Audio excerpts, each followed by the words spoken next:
Okay. Now, it is a branch of chemistry which deals with the exchange of energy slash heat which takes place between system and surrounding. It deals with the study of energy exchanges which takes place inside the universe. ठीक है. Now, some common terminology भैया सबको पता लगता है कि यार system क्या है. What is a system? System क्या है? It is a region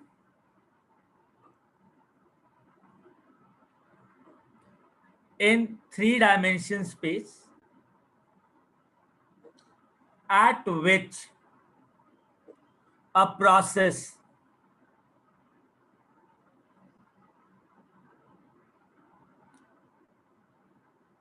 okay, Khushi, I have just started the definition of thermodynamics and I'm just starting the terminology sector. ठीक है, तो कुछ Okay, टर्म, sir. हाँ ठीक है, doesn't matter, you just go through the video, you'll come to know. ठीक है, so the Okay, region thank is, you. हाँ बेटा, is the region in three-dimension space at which a process slash a chemical reaction takes place. समझो, मेरे पास एक piston है. अच्छा guys, एक बात बताओ, अगर मेरे पास एक गैस है 2 एटीएम पे और बाहर प्रेशर 1 एटीएम है तो क्या होगा?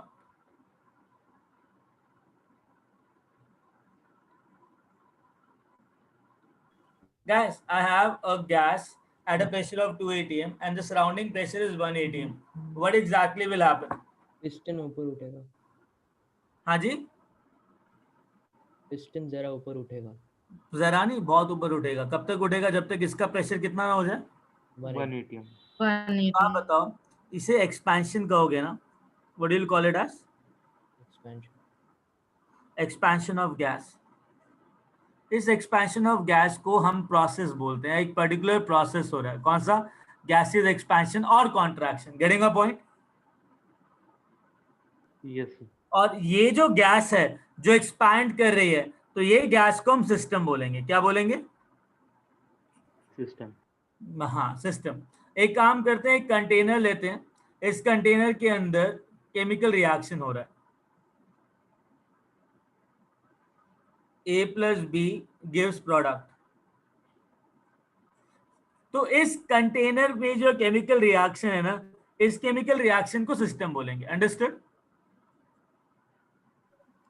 यस. और जो रीजन इस सिस्टम को सराउंड करके बैठा हुआ है, अब सपोज करो इस रिएक्शन में ना इसने जो एनर्जी है 100 जूल्स एनर्जी लूज करी. कितनी एनर्जी लूज करी? 100 जूल्स.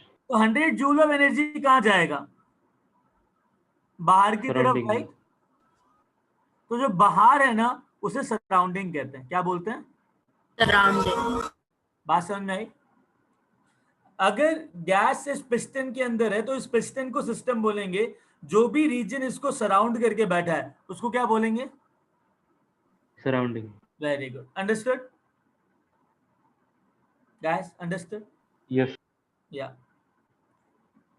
सर वो डेल्टा क्या है? डेल्टा एच है बेटा. Energy change, heat change, enthalpy change.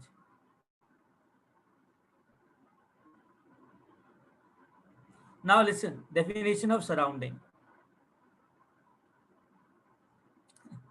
Okay, surrounding बाद में करते हैं, पहले टाइप ऑफ सिस्टम करते हैं. ठीक है, सिस्टम क्या? एक रीजन है और जो एक प्लेस है और एक पर्टिकुलर जगह है जहाँ पे एक पर्टिकुलर प्रोसेस हो रहा है. प्रोसेस में गैसेस एक्सपेंशन और कॉन्ट्रैक्शन भी हो सकता है और प्रोसेस में मतलब एक केमिकल रिएक्शन भी हो सकता है. अब types of system, right.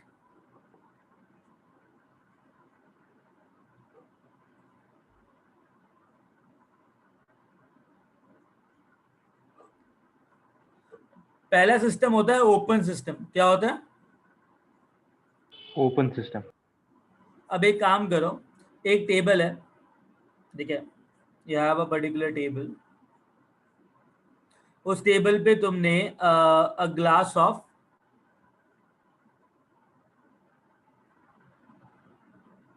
I have kept a glass of hot water.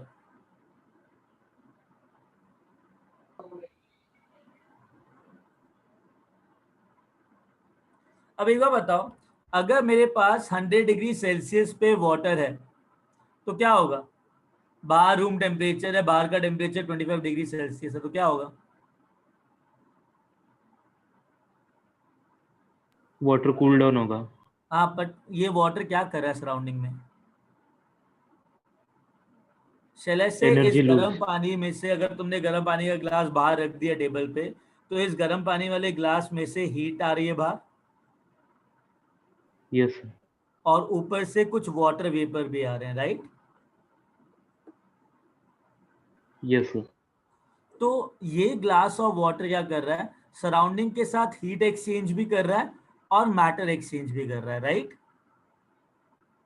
Yes sir. तो ओपन सिस्टम का मतलब क्या हो गया? A system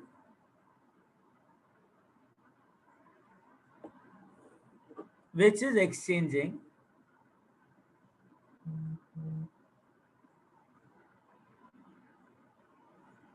heat and matter with the surroundings.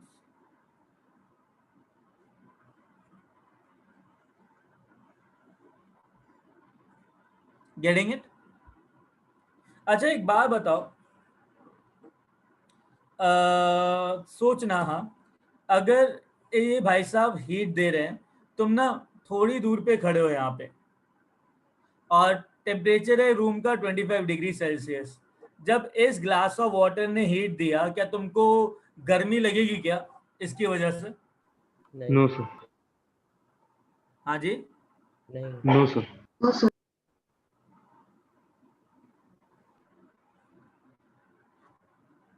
नहीं ना? एक बार बताओ, यस ऐसा सर। क्यों? ये तो हीट दे रहा है ना सराउंडिंग को, तो तुम्हें गर्मी क्यों नहीं लग रही जब तुम सराउंडिंग के अंदर हो तो? क्योंकि हीट जितना रेडिएट करे उसकी इंटेंसिटी उतनी ज़्यादा नहीं है। देखो चक्कर क्या है, मेरी सराउंडिंग्स ना बहुत वास्ट है ना? Yes sir. अगर मेरी सराउंडिंग इतनी वास्ट है कि थोड़ा सा हीट दिया या ज्यादा भी हीट दिया, तो ये हीट पूरी सराउंडिंग में डिसोशिएट हो जाएगा, इट हाँ will sir. Get spread Yes, into sir. Very vast surrounding. जो टेम्परेचर चेंज आएगा सराउंडिंग के अंदर वो इतना कम होगा कि तुमको कुछ पता नहीं चलेगा। Exactly understood. Yes, sir. Very good, very good. तो surrounding is always very vast. अच्छा, जिस कमरे में तुम बैठे हो, ठीक है, मेरे पास टेबल है, see what I am doing, I am just tapping on the table, ठीक है, I am a system, what I did, I tapped on the table, can you here that? Yes Yes. Sir. मतलब मैंने बहुत ज्यादा energy use करी, right? Yes sir. तो मेरे कमरे का जो टेम्परेचर है वो चेंज हुआ क्या? नहीं। नहीं हुआ, because surrounding is very Vast. Vast. Very vast. Understood. Now listen, Yes. अब क्या हुआ, दूसरा सिस्टम होता है close system, right? Close system का मतलब है कि तुमने वही टेबल थी, ठीक है, एंड तुमने पानी गर्म किया, एक ग्लास ऑफ हॉट वाटर रखा इधर, किसी ने ना ऊपर आके उस पर लिड लगा दिया, is a glass of hot water.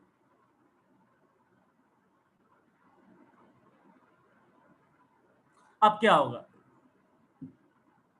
Energy lose होगी पर वाटर वेपर नहीं। Exactly, it is losing heat to the surroundings, right, and but not matter. तो इस सिस्टम को क्या बोलेंगे? Close system. Very good, right. तो a system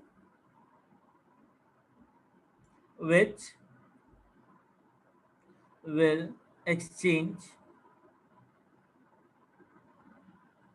only heat with the surroundings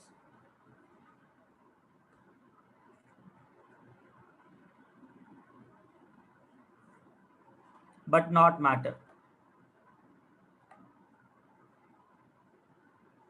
right, is known as closed system.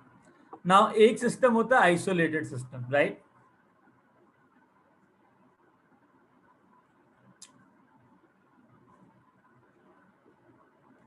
नहीं, I am writing a brand, तुमको पता होगा कुछ कुछ याद आया इस ब्रांड से? Yes, sir. Yes, sir. Thermos. याद है मतलब बचपन में जब छोटे छोटे हुआ करते थे तो मम्मी गले में टांग के तुमको भेजती थी वो water bottle, Yes. Yes, sir. उसके अंदर ठंडा पानी लेके जाता था स्कूल के अंदर, करेक्ट? हाँ वो सर. तुम्हारा पर्सनल कोल्ड वाटर होता था जिसको शेयर करने में काफी लड़ाइयाँ हो जाती थी, राइट? लोग चुरा भी लेते थे something. Yes, sir. Yes, sir. उस सिस्टम को ना हम आइसोलेटेड सिस्टम कहते हैं। ऐसा क्यों होता है? बिकॉज वो जो इंसुलेटेड सिस्टम है ना, it can not exchange heat as well as Matter. या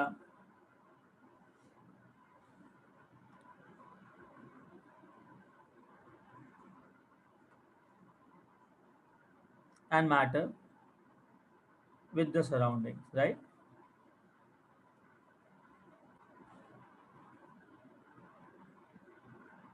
तुम्हारे झगड़े हुए हैं कभी ठंडे पानी की वजह से?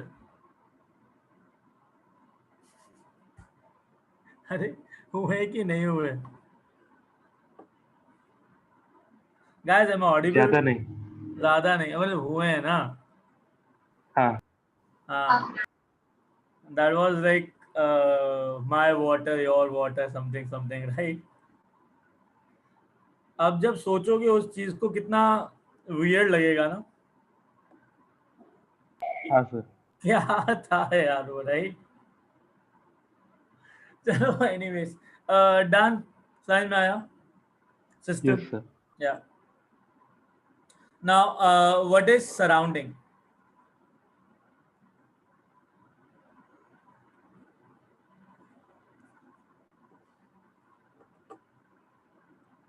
It is a vast region, very vast region,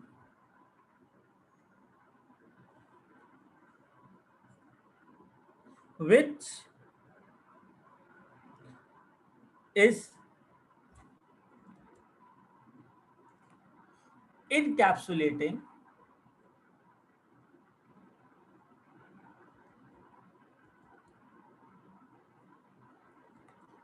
slash surrounding the system and with which system is exchanging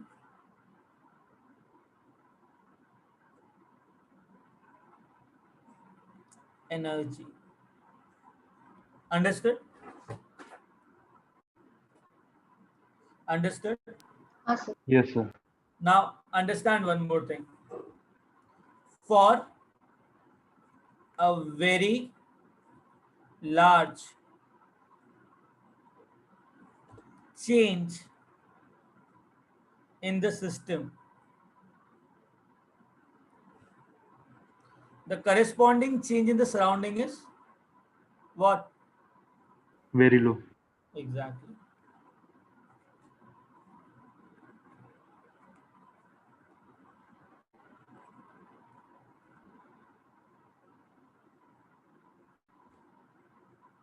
Negligible. Understood? Yes, sir.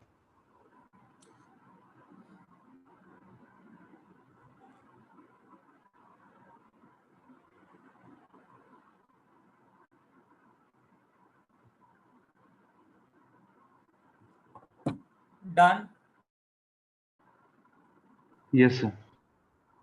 आगे चलें? हाँ sir. Okay.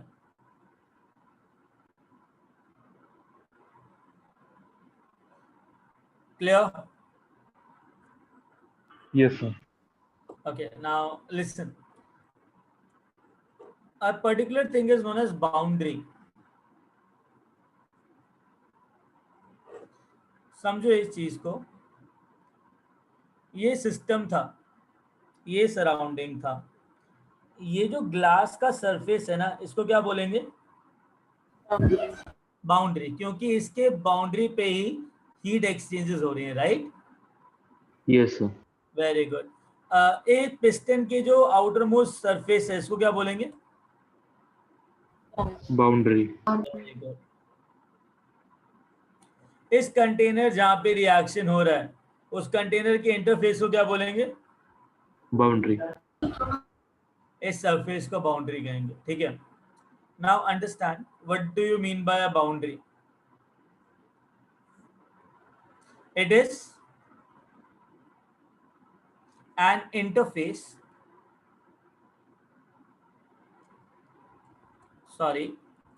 it is an imaginary / physical interface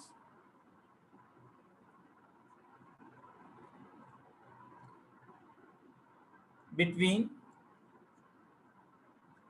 system and surrounding, across which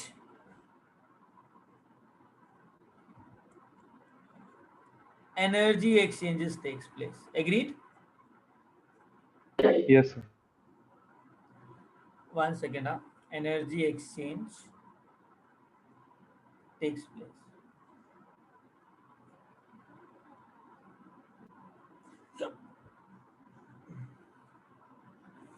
Now understand one thing here. Where were we? Yeah. देखो, physical boundary तो अपने को पता है, boundary can be imaginary. उस बॉम्ब को क्या कहते हैं यार, जो वो ग्रीन कलर का आता है दिवाली में जो बर्स्ट करते हो? Atom bomb. वो ग्रीन कलर का बहुत पावरफुल बम आता है ना, लक्ष्मी। आई डोंट नो कौन सा होता है, like something like this, lot of green ropes in it. सुतली बम। I don't know which bomb is. सुतली बॉम्ब सुतली। स्टिक वाला बॉम्ब ना, छोटा वाला, So that right? वाला is लवंगी। ठीक है, now understand one thing. Suppose this bomb blast takes place, ठीक है। अब वो तुम्हारे ऊपर है कि तुम ये वाला बाउंड्री लो कि ये वाला बाउंड्री लो या ये वाला बाउंड्री लो। अगर पास वाला बाउंड्री लोगे तो ज्यादा हीट एनर्जी एक्सचेंज होगा। Yes, sir. लक्ष्मी बम, ओके। यहाँ पे थोड़ा कम एनर्जी एक्सचेंज होगा, राइट? यहाँ पे थोड़ा और कम एनर्जी एक्सचेंज होगा। तो ये जो बाउंड्री है ये मैंने अपनी कन्वीनियंस के हिसाब से ली है ना, to study that energy exchange takes place between this region and this region, right? उस केस में ये Yes, sir. हो जाता, इस केस में ये सिस्टम हो जाता, इस केस में ये सिस्टम हो जाता, तो boundary can be imaginary, right? Yes. Yeah, understood. So all these boundaries are imaginary boundaries.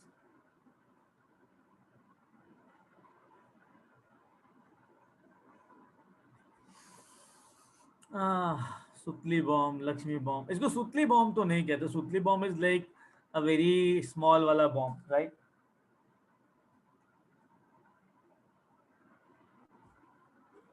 A guys, लिख लिया? हाँ सर। आगे चलें। स्मॉल वाला पता नहीं यार, ये नए नए नाम है, पता है मेरे लिए। Anyways, you understood, right? Yes, sir. Guys, कभी ये हरा वाला बॉम्ब तुमने लेटर बॉक्स के अंदर फोड़ा है?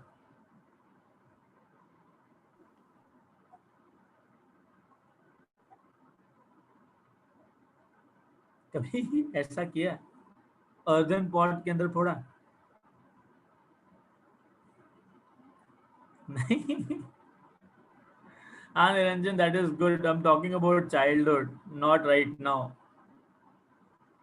नहीं सर, सोचा नहीं है सर। हाँ, सर ऐसा सोचा नहीं। ऐसा सोचा नहीं, ओके। करना मत अर्दन पॉट के साथ, बिकॉज उसको उसके पीसेस बहुत दूर तक जाते हैं। लेटर बॉक्स के अंदर 2-3 डालोगे तो पूरा फट जाता है, लेटर बॉक्स टूट जाता है। It's not a good idea. बचपन में we have done that thing in Delhi. There was an unused letter box which no one was using from decades. ऐसे ही पड़ा हुआ था. But it was very strong. Done, guys. Yes, sir. Yes, sir. Was a cool idea. उसका जो opening window होता है वो बाहर आ गया था पूरा. Scares the things nicely. Anyways, छोड़ो यार. That is like childhood. Very back story to that. Anyway, listen. So we come to know about systems surrounding and the heat exchanges takes place, the boundary and all. Take care. Now next. State of the system and state variables.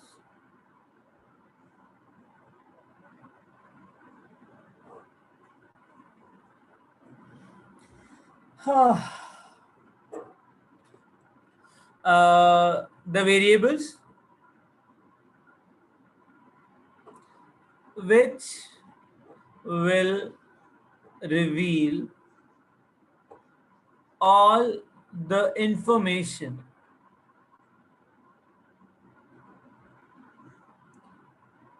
about the system, right?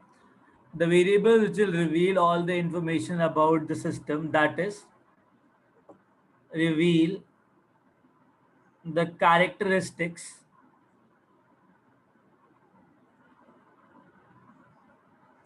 which is also known as state of the system, are known as state variables.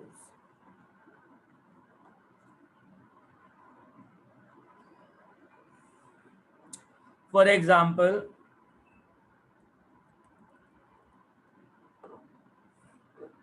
सोचो कि कोई भी gases process हो रहा है, like ideal gas process हो रहा है. अगर कोई भी आइडियल गैस है, ठीक है, उस आइडियल गैस को बताने के लिए कि गैस के अंदर क्या क्या है, तुमको नंबर ऑफ मोल्स चाहिए, राइट? तुम्हें पता होना चाहिए वॉल्यूम ऑफ कंटेनर कितना है, टेम्परेचर कितना है, प्रेशर कितना है. In short, ideal gas equation के अंदर PV is equal to NRT आता है, राइट? Yes, sir. तो अगर तुमको प्रेशर पता है, वॉल्यूम पता है, नंबर ऑफ मोल्स पता है, टेम्परेचर पता है, तुम हर एक चीज बता चुके हो ना गैस के बारे में. इसके अलावा तो कोई एक्स्ट्रा इंफॉर्मेशन नहीं चाहिए. तो Yes, sir. Pressure, volume, number of moles, temperature तुम्हारा स्टेट वेरिएबल्स हो गया. Getting it? Yes, sir. अच्छा एक बात बताओ, अगर प्रेशर, वॉल्यूम और टेम्परेचर पता है तो नंबर ऑफ मोल्स कैलकुलेट कर सकते हो? Yes, sir. Yes, sir. अच्छा, अगर volume, number of moles, temperature पता है तो प्रेशर कैलकुलेट कर सकते हो? हाँ sir. मुझे बताओ, आइडियल गैस के लिए 4 स्टेट वेरिएबल्स हैं, बट कितने इंडिपेंडेंट स्टेट वेरिएबल्स हैं?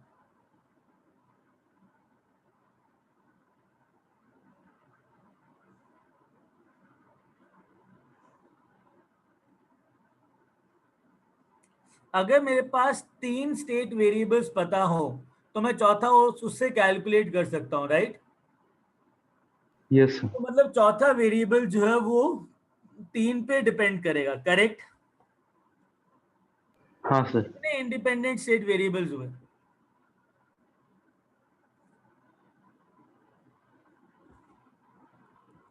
Getting a point? बेटा इन 4 में से कोई भी 3 पता हो, चौथा अपने आप निकल जाएगा ना. बट 3 पता होना चाहिए, करेक्ट, चौथा निकालने के लिए. Yes, sir. Agreed? Yes, sir. Okay, great.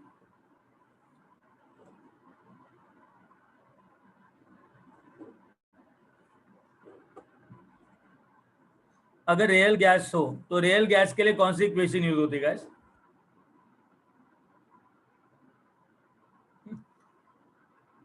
Real gas के लिए कौन सी इक्वेशन यूज होती है? Van der van der Waals तो होती है बेटा, होती क्या है वैन डर वॉल, बताओगे? guys, what is van der Waal equation? P plus an square by v हाँ square हाँ into v minus nb is equal to nrt. Okay. अब मुझे बताओ कितने वेरिएबल्स हैं इसको डिफाइन करने के लिए, स्टेट वेरिएबल्स कितने हैं?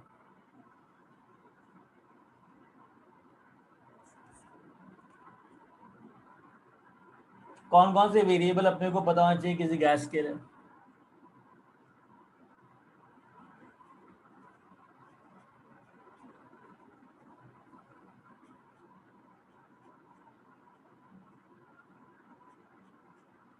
अरे बोलो कितने वेरिएबल्स पता होने चाहिए सब कुछ बताने के लिए इस रियल गैस को, इस रियल गैस के बारे में एवरीथिंग और एवरी आइडिया देने के लिए कितने वेरिएबल्स चाहिए मेरे पास?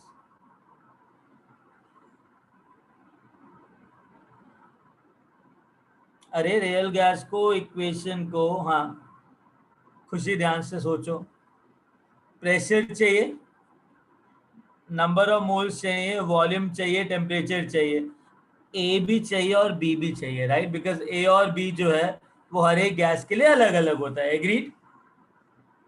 Yes sir. अब इसमें से मेरे को 6 स्टेट वेरिएबल्स चाहिए, इंडिपेंडेंट कितने हैं? 5. 5। अगर कोई भी 5 डालूंगा तो छठा आ जाएगा, राइट? Yes sir. या done.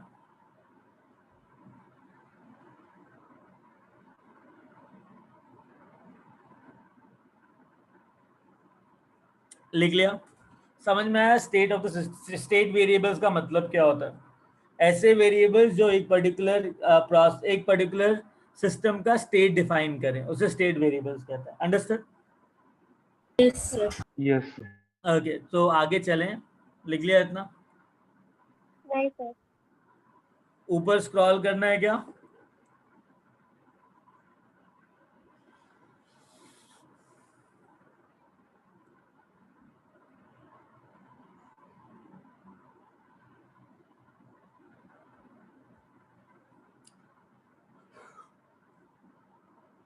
Okay Ananya.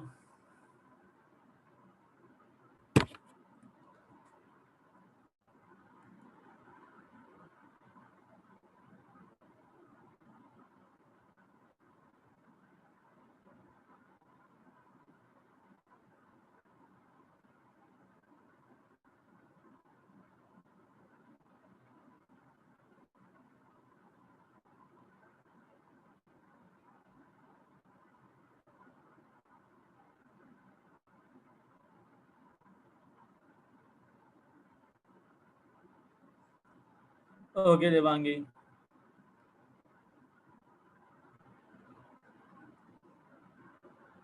Okay guys, great. So I guess we will move ahead now, ठीक है?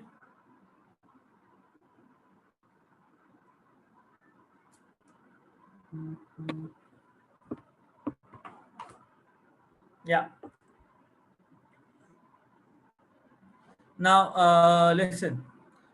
There are two types of functions, right? State function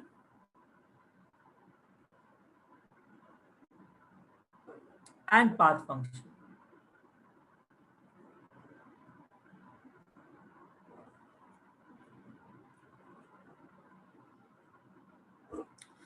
इसको ना समझने के लिए एग्जांपल लेते हैं, ध्यान से समझना, ठीक है? ये ग्राउंड है, इस ग्राउंड पे ना I have kept A tennis ball.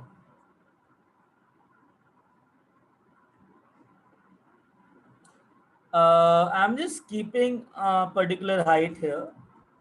So this is the height in which I'm just taking this cannonball, like this tennis ball too. मैं इस टेनिस बॉल को लिफ्ट कर रहा हूँ इस पर्टिकुलर हाइट पे। एक बार बताओ, सपोज करो ये टेनिस बॉल को मैं यहाँ तक लेके गया तो पोटेंशियल एनर्जी कितना आएगा?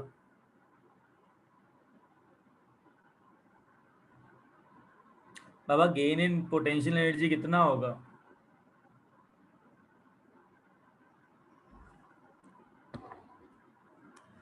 mgh. ऑब्वियसली इसमें इतना सोचने की जरूरत है। सपोज करो MgH आया, ठीक है, मैंने क्या किया ना, आई जस्ट, मैं इसको ऐसा लेके गया बॉल को, ये पाथवे नंबर 1 है, ये पाथवे नंबर 2 है, तो कितना पोटेंशियल एनर्जी डिफरेंस आया? सेम ही आएगा। ओह माय गुडनेस, ऐसा ऐसा ऐसा ऐसा ऐसा लेके गया। अब MgH. ये क्या बदतमीजी है, ए, न, न, न, न, न, न, न, न, न, न, न, न, ऐसा लेके गया। अब MgH. मेरी बात सुनो, ये जो MgH है, जो पोटेंशियल एनर्जी है, that is a state function. मतलब जब इनिशियल स्टेट और जो फाइनल स्टेट सेम है, तो जो मैग्नीट्यूड ऑफ MgH है वो हमेशा क्या आ रहा है? सेम। तो ये क्या चेंज हो रहा है क्या इसका वैल्यू? नहीं ना। No, sir. तो MgH स्टेट फंक्शन हुआ, मतलब ये पाथ पे डिपेंड नहीं कर नहीं कर रहा है. वो सिर्फ इनिशियल स्टेट और फाइनल स्टेट पे डिपेंड कर रहा है। ये इससे पता लग जाएगा भैया हाइट कितनी है, राइट? Yes, sir. बट फर्क कहाँ पे आया? सोचो ना, मैंने जब अपने हाथ से यहाँ तक काम किया तो MgH आया। अगर मैं अपने हाथ को ऐसे लेके गया तो मेरे पास जो मैकेनिकल वर्क है वो डिफरेंट है कि सेम है as compare to this? Different है. हाँ, मैंने काम ज्यादा किया, ऐसा मैकेनिकल काम ज्यादा किया, राइट? अगर मैं ऐसा Yes, sir. ऐसा ऐसा ऐसा लेके गया तो और ज्यादा. ऐसा ऐसा ऐसा लेके गया तो और ज्यादा. मतलब वर्क क्या हुआ? What about work? ये तो हो गया तुम्हारा state function. What about work? Work done? It is increasing. It changes with the path, right? इस पाथ में कम, इसमें थोड़ा ज्यादा, इसमें और ज्यादा, और इस वाले पाथ में मेरे हाथ को तो बहुत ज्यादा काम करना पड़ा, राइट? Yes, sir. खुद ही सोचो, तुम वाटर बॉटल उठा रहे हो सीधा तरीके से, और वाटर बॉटल को जिगजैग करके उठा रहे हो, तो कहाँ ज्यादा मैकेनिकल एनर्जी यूज होगी? Zigzag. तो वर्क डन क्या है? पाथ फंक्शन है कि स्टेट फंक्शन है? Path function. Because it depends on the path. Understood? Yes, sir. Now understand one more thing. अगर सपोज करो एक पर्टिकुलर केमिकल रिएक्शन है जिसमें A से B बन रहा है, ठीक है, इसमें जो एनर्जी चेंज है वो डेल्टा H है। What is delta H? Energy change. Energy change किसके इक्वल होगा? Energy of B minus energy of A। Yes, sir. तो एनर्जी ऑफ B में से एनर्जी ऑफ A चेंज हटाऊंगा, सब्ट्रैक्ट करूंगा, तो मुझे नेट एनर्जी चेंज मिलेगा। वो net energy change is delta H। कोई doubt? No, sir. Delta H को इंथैल्पी चेंज भी कहते हैं और एनर्जी चेंज भी कहते हैं। तुमको पता है क्योंकि हमने इंथैल्पी कहाँ पे किया? पीरियोडिक प्रॉपर्टीज में, राइट? Yes, sir. तो इसको इंथैल्पी चेंज भी बोलते हैं और एनर्जी चेंज भी बोलते हैं।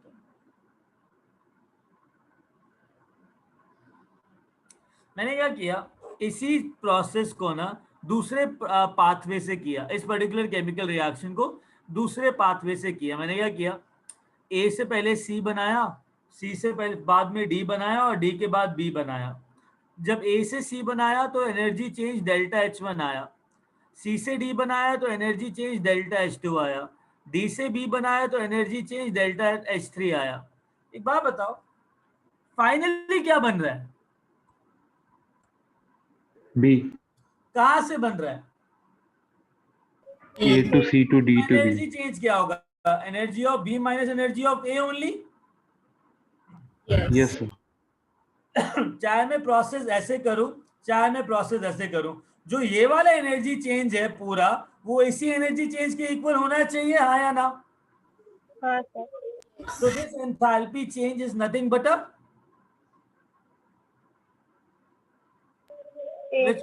State function. अच्छा सपोज करो ए से मैंने ई बनाया, ई से बी बनाया, यहाँ पे आया डेल्टा H4, यहाँ आया डेल्टा H5। तो मैं कह सकता हूं ना कि delta H1 plus delta H2 plus delta H3 तुम्हारा डेल्टा H के इक्वल होगा। ये Yes, sir. नेट इसी के इक्वल होगा, राइट? और ये जो नेट आ रहा है वो भी इसके इक्वल होगा, राइट? Yes, sir. तो shall I say that enthalpy change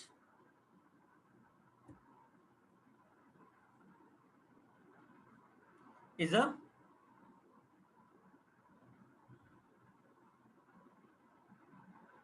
मतलब जो चीज पाथ पे डिपेंड, पाथ का मतलब होता है हाँ जिस सर। प्रोसेस से हम लेके जा रहे हैं इसको, पाथ मतलब किसी भी प्रोसेस से लेके जा रहे हैं। तो ये वाला प्रोसेस ऐसा था, ये वाला प्रोसेस ऐसा था, ये वाला प्रोसेस ऐसा था, ये वाला प्रोसेस ऐसा था, ये वाला प्रोसेस डायरेक्ट था, ये वाला प्रोसेस बहुत ज्यादा अलग था, ये वाला प्रोसेस भी अलग है। अगर प्रोसेस अलग कर दिया, अगर पाथ अलग कर दिया, फिर भी एनर्जी चेंज क्या है? Same. सेम। अंडरस्टूड? तो अगर इनिशियल और फाइनल स्टेट सेम है और वो उस फंक्शन का मैग्नीट्यूड चेंज नहीं हो रहा है किसी भी पाथवे से, तो उस फंक्शन को मैं क्या बोलूंगा? State function. और अगर चेंज हो रहा है तो मैं क्या बोलूंगा?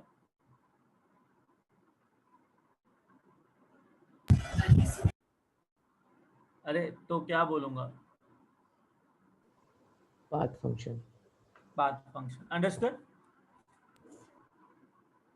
यस। अच्छा, now listen.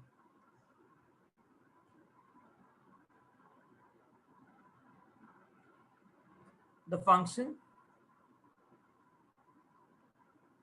which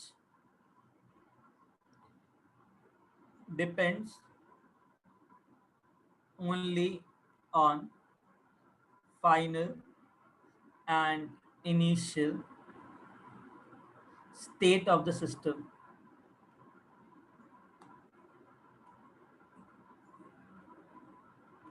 and their magnitude is independent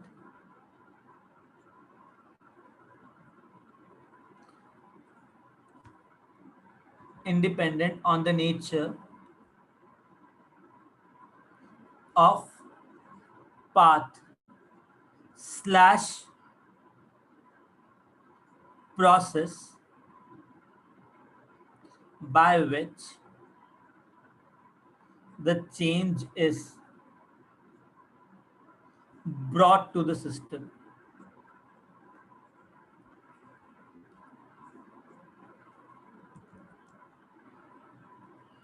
Then the function is known as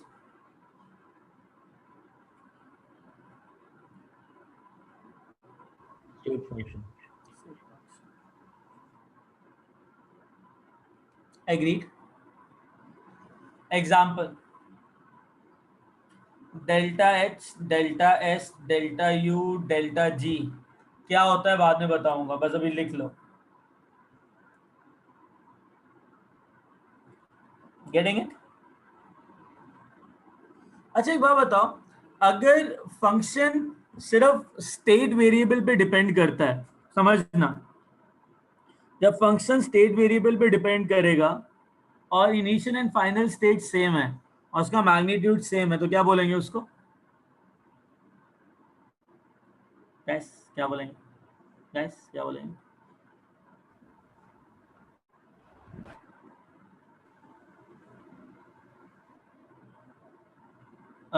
state function, right? अच्छा लिसन, लिख लिया इतना? सर स्क्रॉल डाउन करो। एग्जाम्पल वाला। अमन, आई वाज सेइंग, जब भी कोई फंक्शन इनिशियल और फाइनल स्टेट पे डिपेंड करता है, irrespective of the way the change is brought to the system, मतलब चाहे जैसे मर्जी लेके जाऊं, किसी भी प्रोसेस से लेके जाऊं, ठीक है, then that function is known as state function. When you got disconnected,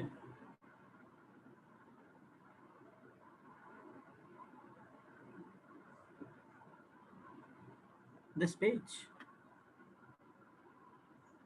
slide, you were here, MGH वाला stuff, You were here, enthalpy change वाला stuff. मैंने कहा था अगर A से B बना रहा हूँ तो फाइनली B बन रहा है A से, तो energy of B minus energy of A will be equal to energy change, right, जिसे एनर्जी चेंज और एंथैल्पी चेंज कहते हैं. मैंने क्या किया, A से C बनाया, C से D बनाया, D से B बनाया, फाइनली B बन रहा है ना, तो ये जो एनर्जी चेंज होगा और जो ये एनर्जी चेंज होगा सेम होगा कि अलग अलग होगा? अमान बेटा सेम होगा कि अलग अलग होगा? जब फाइनल और इनिशियल चीज सेम है, फाइनली बी बन रहा है, हाँ, तो डेल्टा एच जो है ना, that is a state function. हमने ये डिस्कस किया, तो हमने इसके बाद ये डेफिनेशन लिखी. ठीक है, जल्दी लिख लो. हम्म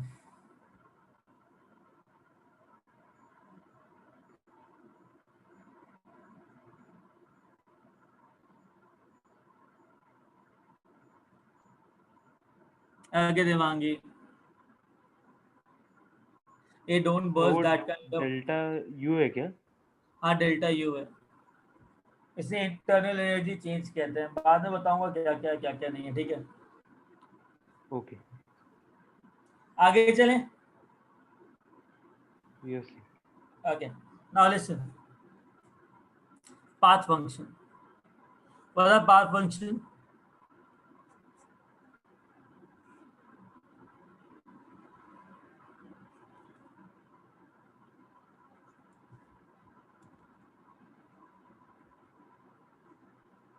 The functions which depend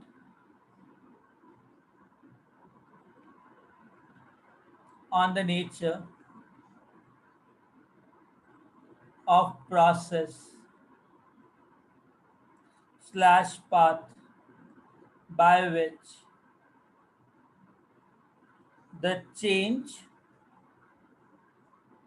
is brought to the system is known as path function. Example, work done.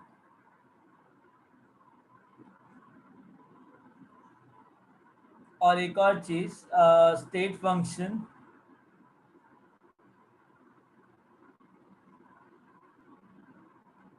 depends only on state variables.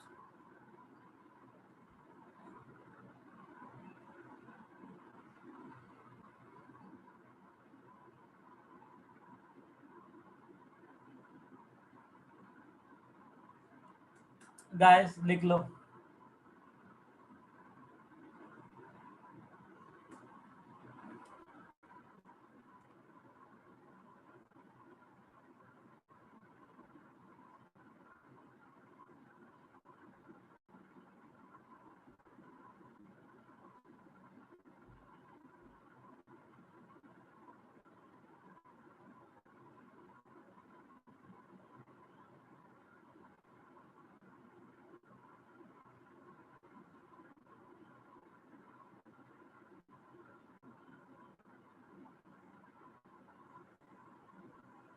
Great Ananya.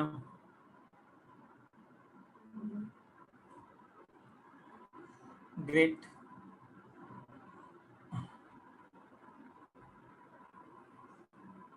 Okay. Now shall we move ahead, guys? Yes. Okay, great. Next, intensive slash extensive properties.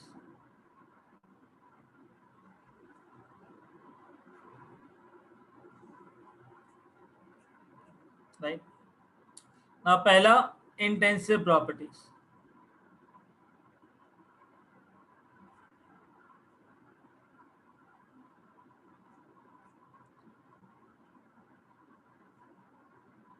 The properties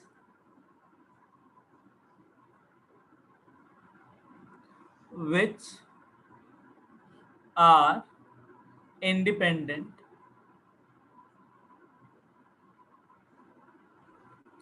of the amount of substance are known as intensive properties.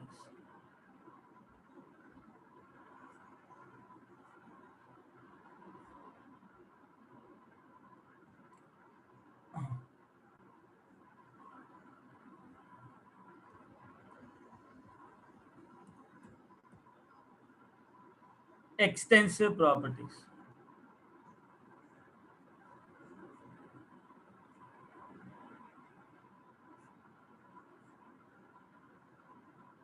The properties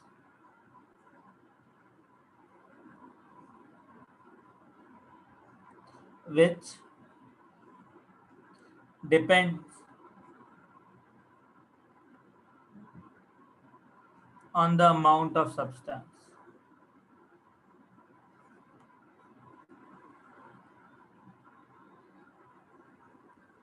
is extensive property.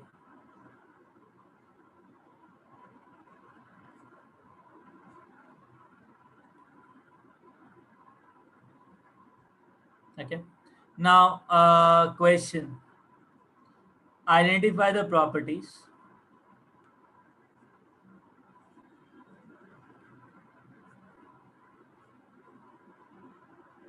into extensive/intensive.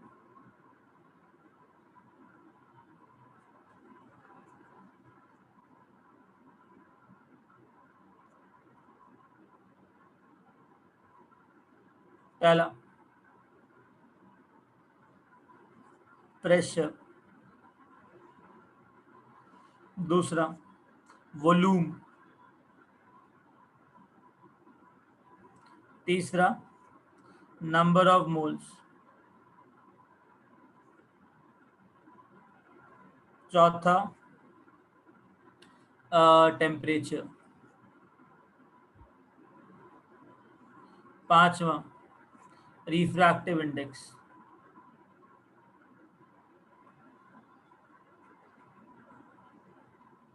छठा density, सातवां मास, आठवां EMF,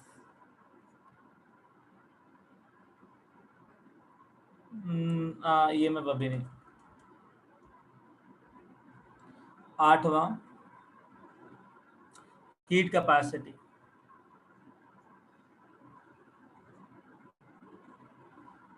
ninth specific heat capacity,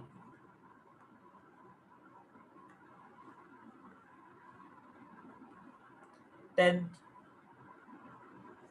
molar heat capacity,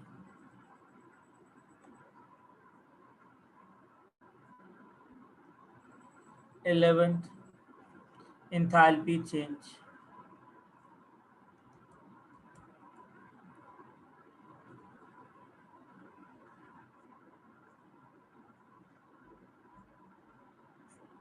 12th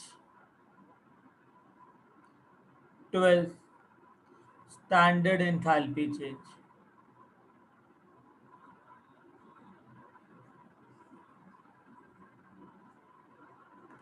0, इसको molar enthalpy change भी कहता है।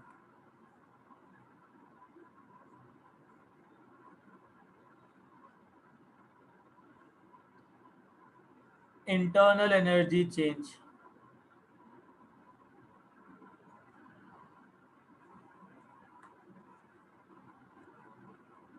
Delta U molar internal energy change,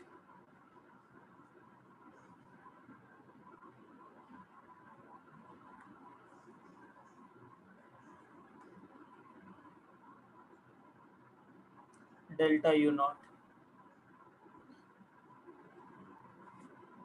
entropy change,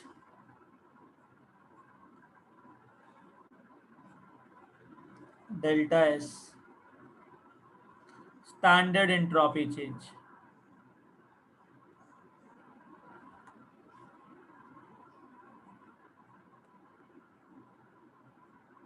delta S not, Gibbs free energy change,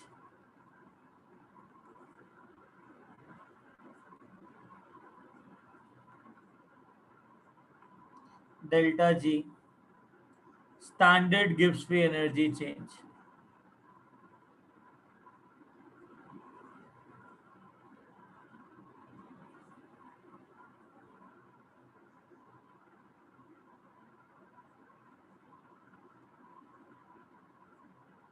delta G not, EMF denoted by E,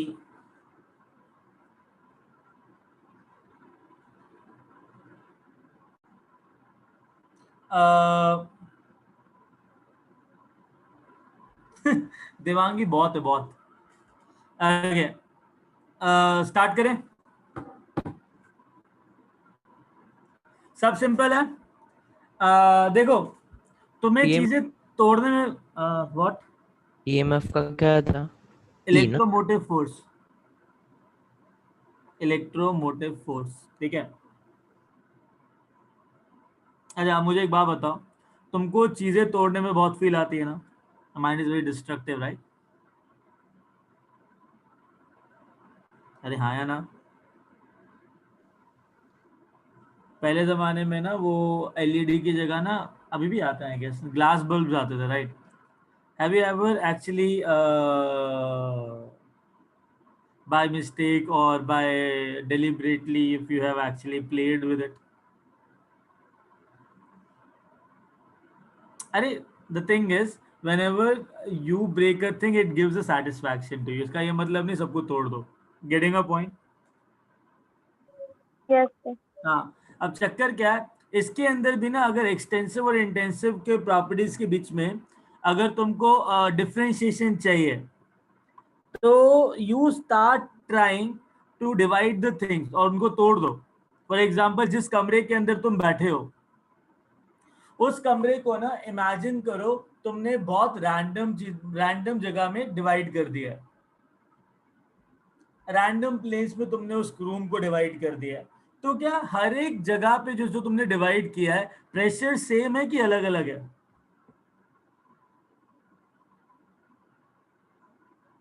same है। हाँ, तो चक्कर क्या है, अगर कोई चीज चेंज होती है तो उसे एक्सटेंसिव कहते हैं और अगर कोई चीज चेंज नहीं होती उसे इंटेंसिव कहते हैं। तो प्रेशर क्या हो जाएगा? Extensive. अरे बाबा सुनो, जिस कमरे के अंदर तुम बैठे हो इमेजिनरी प्लेस ले लो, तो हर एक टुकड़े में जो तुमने डिवाइड किया है कमरे को, क्या प्रेशर 1 atm से अलग है क्या? No sir. नहीं. ऐसा तो नहीं ना कि जहां तुम बैठे हो वहां पे 1 atm मस्त, कहीं और चले गए तो वो प्रेशर बढ़ गया तुम सिकुड़ गए, ऐसा हो रहा है क्या? No sir. नहीं. नहीं ना, तो प्रेशर क्या हर जगह? Same है.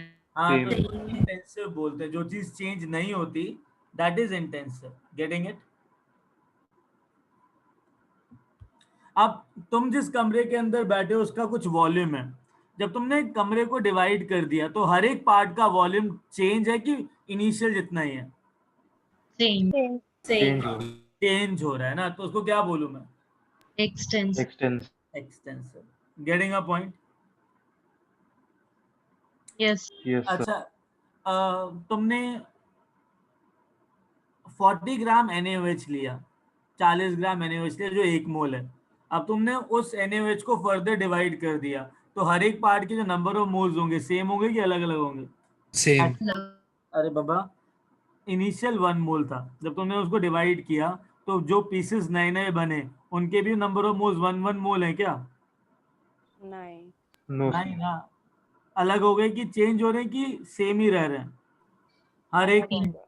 हाँ, जिस रूम के अंदर तुम बैठे हो उसमें कुछ number of moles of air है, तुमने अगर रूम को मल्टीपल पार्ट्स में डिवाइड कर दिया तो हर एक पार्ट के जो नंबर ऑफ मोल्स हैं वो इनिशियल नंबर ऑफ मोल्स जितने की कम हो गए? उतना ही है इनिशियल नंबर। अरे बाबा कंबाइन नहीं बोल रहा हूँ बेटा, अगर पूरे रूम में 100 मोल्स हैं और तुमने उस पूरे रूम को 10 पार्ट में डिवाइड किया, तो जो 10वां पार्ट होगा, जो एक छोटा पार्ट डिवाइड है, उसके अंदर भी क्या 100 मोल्स ही है क्या? नो सर, तो नंबर ऑफ मोल्स चेंज होने की सेम रह रहे हैं, चेंज हो रहा है। तो क्या बोलूं मैं इसको?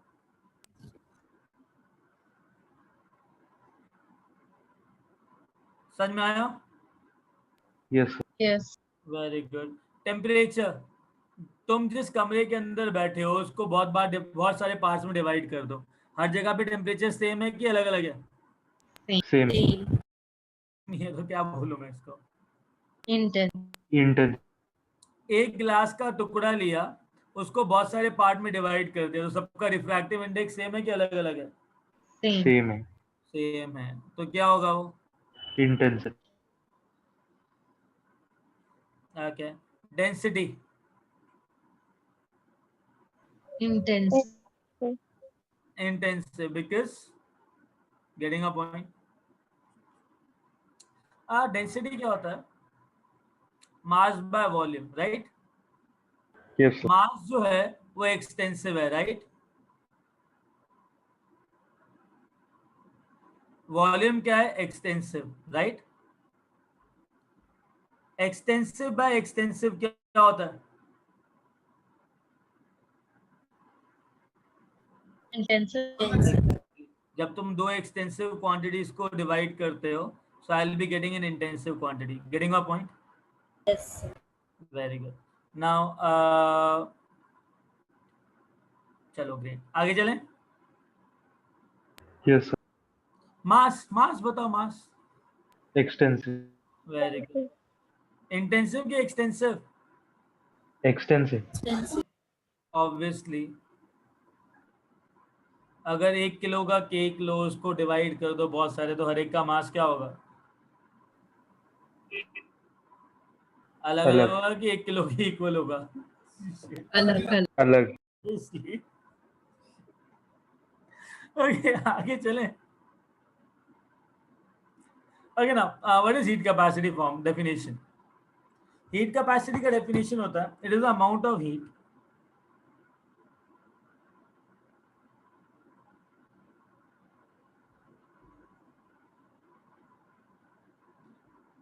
which is required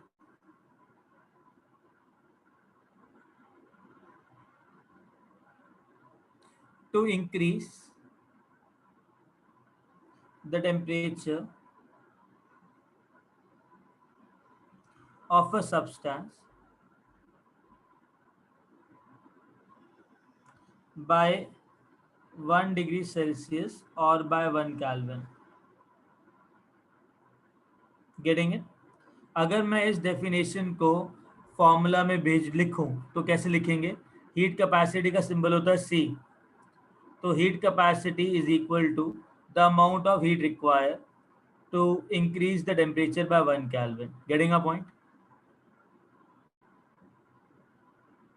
The amount of heat required for a substance, Q is heat, to increase the temperature by 1 Kelvin.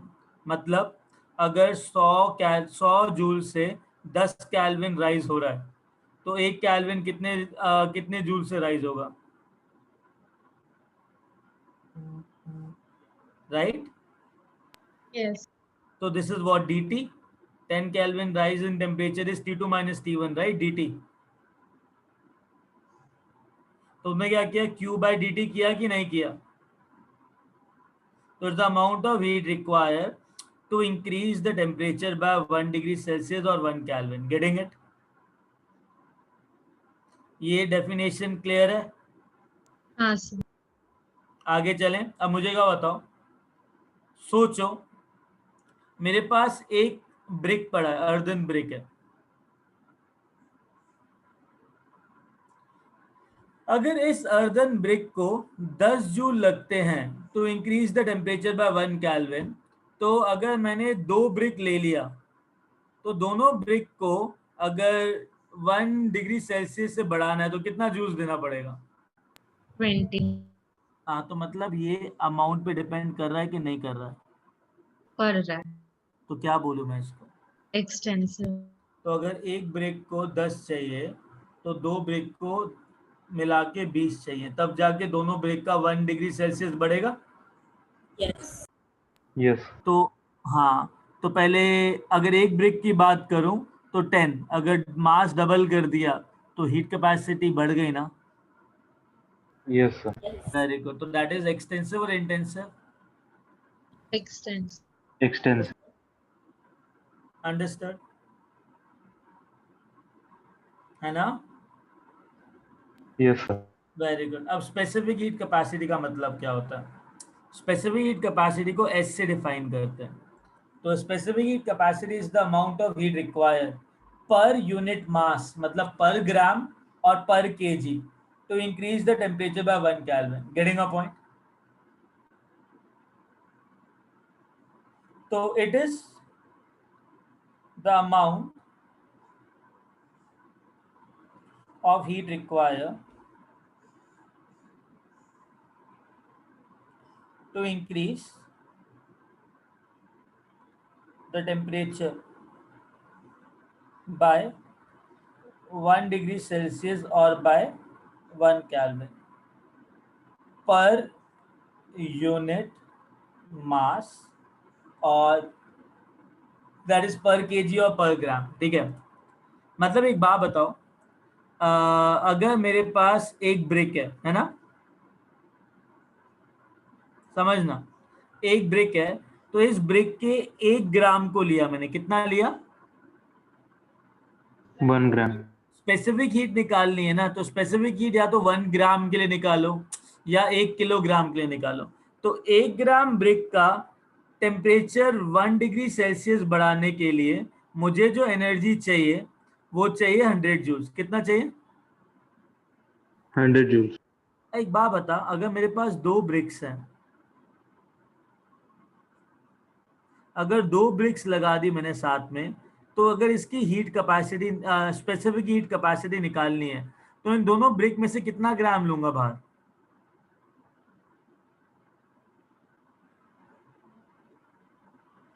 Specific heat होता है 1 पर gram. 1 ग्राम। तो अगर एक ब्रिक है तभी भी 1 ग्राम ले रहा हूँ, अगर दो ब्रिक है तभी भी 1 ग्राम ही लूंगा, because specific heat capacity means पर ग्राम और पर केजी। तो अगेन 1 ग्राम को टेम्परेचर 1 डिग्री सेल्सियस बढ़ाने के लिए मुझे कितना एनर्जी चाहिए होगा? So, हाँ जी, 100 joule. 100 जूल। तो एक बात बताओ, चाहे एक ब्रिक हो चाहे दो ब्रिक हो, ले तो मैं 1 ही ग्राम रहा हूँ ना। जब ये सेम है, ये सेम है, तो ये भी सेम होगा ही ना।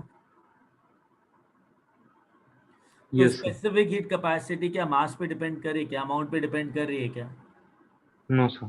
नहीं ना। तो एक बार बताओ, इसको क्या बोलूँ, इंटेंसिव या extensive? Intensive.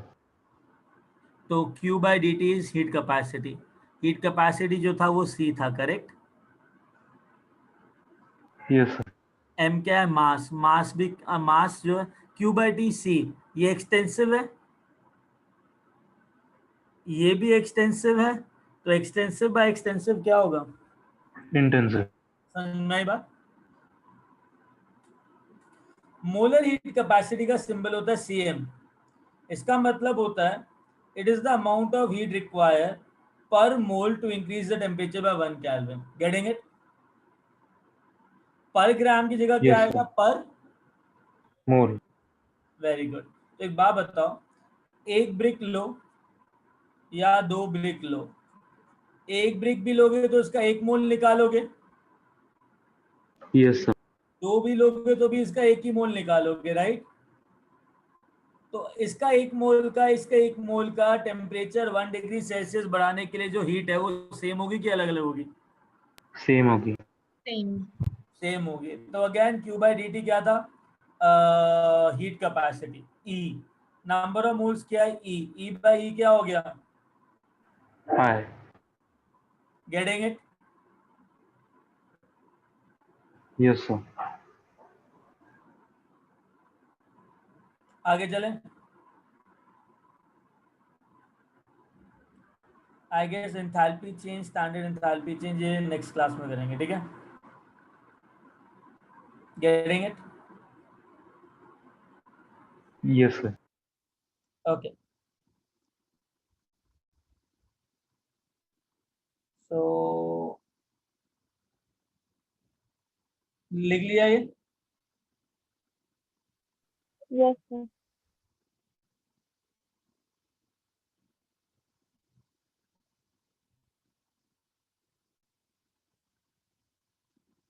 Shall we wind up this class now? Yes, sir. Yes, sir. Okay, guys. I'll send you this note. Yeah, Ananya. Bye.